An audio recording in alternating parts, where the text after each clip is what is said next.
Hello குட்டீஸ், நாம இன்னைக்கு இந்த சமுதாயத்தை பத்தின கதையை தான் பார்க்க போறோம். ஆரம்பிக்கலாமா?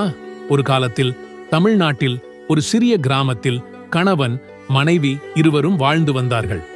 அவர்கள் ஒரு பலவீனமான பழைய குதிரையை வைத்திருந்தார்கள். ஒரு நாள் அருகில் உள்ள ஒரு கிராமத்திற்கு போக முடிவு செய்தார்கள். சாலை நெடுந்தூரம் இருந்ததால் இருவரும் குதிரையின் மேலே ஏறி பயணத்தை தொடங்கினார்கள். அவர்கள் முதல் கிராமத்தை கடக்கும்போது மக்கள் விசித்திரமாக பார்த்து பேசினார்கள். இருவரும் அந்த குதிரையின் மீது ஏறி அந்த பாவப்பட்ட குதிரையை இப்படி சித்திரவதை செய்கிறார்கள் என்று மக்கள் பேசினார்கள். இதை கேட்டதும் கணவன் மனைவிக்கு தயக்கமாக இருந்தது. அதனால் கணவன் கீழே இறங்கி நடந்தான்.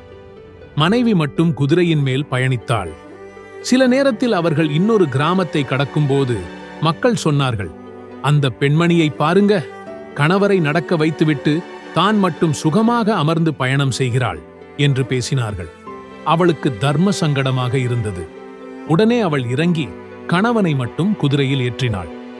அடுத்த கிராமத்தில் மக்கள் சொன்னார்கள், இந்த ஆளை பாருங்க, தான் மட்டும் சொகுசாக அமர்ந்திருக்கிறான், மனைவியை நடக்க வைக்கிறான் என்று பேசினார்கள். இதை கேட்டதும் இருவரும் குழப்பமடைந்தார்கள்.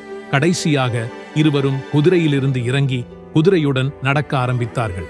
அப்போது மக்கள் சிரித்தபடி சொன்னார்கள், இவங்களை பாருங்களேன், குதிரையை வச்சுக்கிட்டு அதை பயன்படுத்தாம இருவரும் நடந்து போறாங்க என்று பேசினார்கள். கடைசியில் இருவரும் ஒரு மரத்தடியில் அமர்ந்தனர்.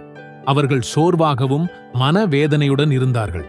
அப்போது கணவன் சொன்னான், நாம் என்ன செஞ்சாலும் இந்த மக்கள் குறை சொல்லிட்டு தான் இருப்பாங்க. நம்மால எல்லாரையும் திருப்திப்படுத்த முடியாது. நமக்கு சரியானது எதுவோ அதை மட்டும் செய்வோம் என்று கூறினார். கதையின் நீதி என்னவென்றால், நாம் என்ன செய்தாலும் எல்லாரையும் திருப்தி செய்ய முடியாது. அதனால் நாம் செல்லும் இலக்கை நோக்கி சென்று கொண்டே இருக்க வேண்டும். எக்காரணத்தை கொண்டும் மற்றவர்கள் பேச்சை கேட்டு மனம் உடைந்து போகக்கூடாது. ஓகே குட்டீஸ், பாய். நாம் அடுத்த கதையில சந்திப்போம்.